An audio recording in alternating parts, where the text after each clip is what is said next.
साक्षी शिंदे झटपट संवादमध्ये आपलं स्वागत। या बातमीपत्रात आपण घेणार आहोत दिवसभरातील बातम्यांचा झटपट आढावा।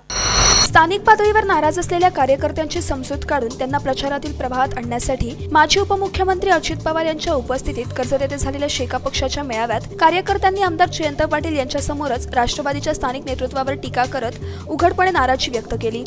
माझ्या वडिलांच्या पाठीत खंजीर खुपसणाऱ्यांचा मी का प्रचार करायचा, असा घणाघाती हल्ला माजी केंद्रीय मंत्री बॅरिस्टर AR अंतुले यांचे चिरंजीव नाविद अंतुले यांनी केला आहे।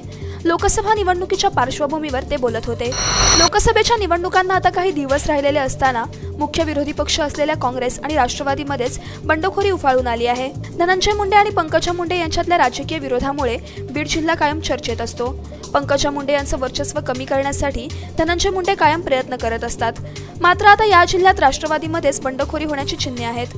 पार्थ पवार यांच्या भाषणावरून खिल्ली उडवण्यापेक्षा त्यांना प्रोत्साहन द्या, असं आमदार नितेश राणे यांनी म्हटलं आहे। पार्थच्या पहिल्या भाषणाची खिल्ली उडवण्यापेक्षा त्यांना प्रोत्साहन दिले पाहिजे। पहिले भाषण आणि मोठी गर्दी धाडस लागते। लंबे रेस का घोडा हे याद रखना, असं ट्विट नितेश यांनी केलंय। परभणी लोकसभा मतदारसंघातील वंचित बहुजन आघाडीचे उमेदवार आणि त्यांच्या कार्यकर्त्यांविरोधात आचारसंहिता उल्लंघन केल्याप्रकरणी पूर्णा पोलीस ठाण्यात गुन्हा दाखल करण्यात आलाय। कामोठे परिसरातील हॉटेल मानसरोवरमध्ये महिलांच्या टोळीने घुसून धाडसी चोरी केल्याची घटना समोर आली आहे। या घटनेमध्ये एक मोबाईल आणि 15,000 रुपयांची रोख रक्कम चोरण्यात आली। शहरातील आझाद चौकाजवळील पोलीस कॉलनीत घाणीचे साम्राज्य पसरल्याने पोलीस कर्मचाऱ्यांचे आरोग्य धोक्यात आले आहे। पोलीस कॉलनीतील इंद्रायणी चंद्रभागा या दोन्ही इमारतीचे शौचालय आणि बाथरूमचे पाणी रोडवरून कर्मचाऱ्यांच्या दारात येत आहे। पेणगाव परिसरातील पराडे डोंगर परिसरात वणवे लागण्याच्या प्रकारात वाढ झाली असून वणव्यांमुळे वनसंपदा धोक्यात आली आहे। वारंवार लागणाऱ्या वणव्यांमुळे वनखात्याविरोधात नागरिकांत नाराजी आहे। झटपट संवादमध्ये वेळ झाली छोट्याशा विश्रांतीची। कुठेही जाऊ नका, पाहत राहा संवाद मराठी लाईव्ह। श्री गणपती संस्थान महड, तालुका खालापूर, जिल्हा रायगड। श्री वरद विनायकाच्या भक्तांसाठी भक्त निवासाची सोय, स्वच्छता आणि 24 तास गरम पाणी, CCTVची नजर। आगाऊ नोंदणीसाठी संपर्क करा 02192 26 69 12 72 76 47 38 54। विश्रांतीनंतर झटपट संवादमध्ये आपलं पुन्हा एकदा स्वागत। घेऊयात उर्वरित बातम्यांचा झटपट आढावा। दत्ता मसूरकर शरद पवारांचे नाव घेऊन राजकारण करत असले तरी खोपोलीतील राष्ट्रवादी काँग्रेस पक्ष अस्तित्वातच नसल्याची टीका शेकापचे नेते आमदार जयंत पाटील यांनी केली आहे।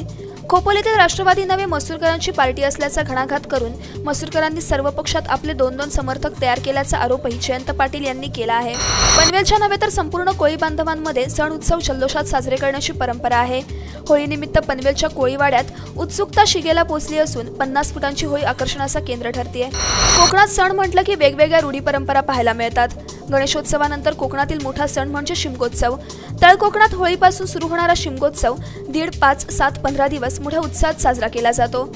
दुचाकीवरून रस्त्याच्या विरुद्ध दिशेने आल्याने हिंगोली वाहतूक शाखेच्या पोलिसांनी 200 रुपये दंड आकारला। मात्र यावेळी विरुद्ध दिशेने जाणाऱ्या अन्य वाहनांकडे पोलिसांचे लक्ष वेधून त्यांच्यावर कारवाई का करत नाही, असा प्रश्न विचारला असता पोलीस कर्मचाऱ्यांनी अर्वाच्य भाषेत शिवीगाळ आणि दमदाटी केल्याची तक्रार दुचाकीस्वार संजय पडघान यांनी केली आहे। शेतकरी कुटुंबातील पहिली आत्महत्या करणारे स्वर्गवासी साहेबराव करपे पाटील कुटुंबियांच्या स्मृती दिनानिमित्त धारूर येथे अन्नदात्यासाठी अन्नत्याग आंदोलन करण्यात आले।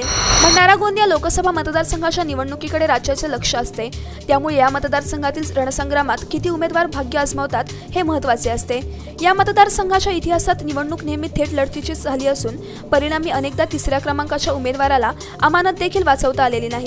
वर्धा जिल्ह्यातील देवळी सहकारी शेतकी खरेदी विक्री संघाच्या अध्यक्षपदी अमोल कासनारे यांची तर उमेश मुन यांची उपाध्यक्षपदी बिनविरोध निवड करण्यात आली असून दोघांचेही अभिनंदन होते। बीड जिल्ह्याच्या सीमेवरील मराठवाडी शिवारातील करंजी घाटातील संत गवाणेबाबा यांच्या नारळी रौप्य महोत्सवी हरिनाम सप्ताहाची सांगता हरिभक्त पारायण ज्ञानेश्वर माऊली कराळे यांच्या काल्याच्या कीर्तनाने झाली। झटपट संवादमध्ये वेळ झाली इथेच थांबण्याची। पुन्हा भेटूयात पुढील बातमीपत्रात। तोपर्यंत नमस्कार।